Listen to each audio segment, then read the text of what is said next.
C'était d'ailleurs le 10 juillet 1974, ça date. Moi j'ai 75 ans, donc ça va faire 51 ans que je suis dans l'islam. Je m'appelle Thomas Sibyl, j'ai 42 ans et je me suis converti à l'islam en 2002. Madame Fazio, elle est directrice d'école et mes enfants étaient scolarisés dans l'école justement où elle est directrice. Donc c'est comme ça que j'ai connu Madame Fazio. C'est un exemple pour nous puisque elle nous a précédés dans la foi et elle a tenu avec toutes ces années et puis elle a 75 ans, elle a la pêche, elle rayonne, sa foi rayonne sur son visage. Donc ça nous encourage nous aussi. Franchement, ça a donné un sens à ma vie. Je savais pourquoi j'étais sur Terre déjà. Bah oui, je suis sur Terre pour parler de ce que Dieu veut et pour m'accomplir par rapport à ce que Dieu veut. Et maintenant, ma référence, en fait, bon, j'aime pas être mal avec les gens, mais je me suis rendu compte que quand on veut faire plaisir à Dieu, ça se passe bien avec les gens. Il ne faut pas commencer à l'envers. Les gens, ils commencent à l'envers. Ah ben, je vais être bien avec un tel, je vais être bien. Non.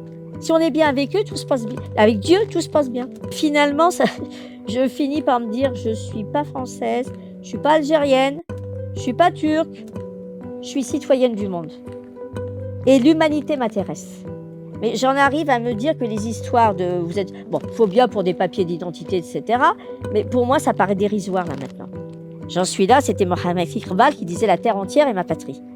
Ben moi, j'adhère totalement à ça, la terre entière est ma patrie. Je veux dire, quelqu'un qui dirait que c'est une religion, il dirait que c'est une religion virulente. Je dirais allez l'apprendre. Parce qu'ils ne savent pas, en fait. Les gens, ils répètent ce qu'ils entendent. Ils répètent ce qu'ils entendent, ils ne réfléchissent pas. Il y a un jeune Aboubacar qui a été assassiné en pleine prière, en pleine prosternation. Lorsque cet événement douloureux est arrivé, la première chose que je me suis posée, c'est quoi le secret que Aboubacar a avec Dieu? Parce que tout musulman aimerait mourir un vendredi à la mosquée, en train de nettoyer la mosquée et en prosternation. Et c'est quasiment impossible d'y arriver. Même la personne qui rêverait de cela, il n'est pas sûr de pouvoir y arriver. Et lui, il a eu tout eu en une seule fois. Donc c'est quoi le secret qui fait qu'il était tellement proche de Dieu que Dieu lui a offert ce cadeau? Ensuite, je me suis dit, on est dans un moment où dans les médias, on parle beaucoup de l'islam, avec beaucoup de préjugés, on critique l'islam. Et lui, en fait, par sa mort, il a montré la beauté de l'islam. Pourquoi? Parce que dans une société capitaliste, consumériste, où chacun pense à soi, eh bien lui, au lieu de faire la grasse matinée, ou bien d'être dans des loisirs, il a la mosquée, quand personne n'est là. Il nettoie la mosquée, qui est un acte simple, mais que les gens ne font même plus.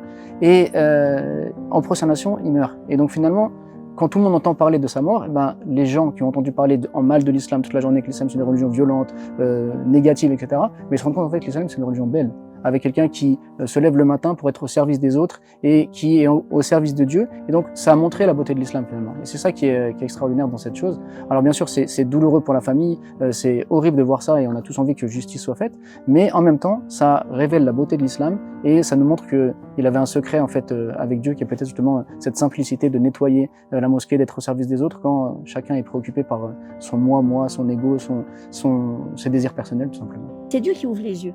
Vous savez, nul n'est plus sourd que celui qui veut entendre, nul n'est plus aveugle que celui qui veut voir.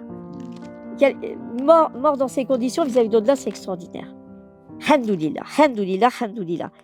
Vis-à-vis de la loi, non, il faut pas non plus que les méchants mangent les bons. Mais c'est vrai, maintenant, d'un autre côté, bon, pour la Palestine, ça c'est un petit peu autre chose, je n'irai pas sur le côté politique, mais c'est vrai, on me dit souvent, il meurt chéhide, mais est-ce que ça nous dédouane d'avoir des responsabilités? Et ça me gêne. C'est un peu trop facile de dire, bon, il meurt chéhide, bon, ça va, et tout le monde est beau, tout le monde est gentil, nous on est en France, on mange bien notre faim, etc.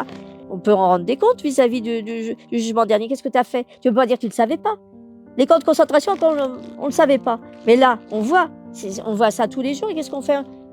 Alors, c'est pas qu'on ne veut pas faire, c'est très difficile, mais on se roule les pouces. Mais bon, que Dieu nous guide tous et que tout s'arrange, Inch'Allah, pour l'ici-bas et l'au-delà.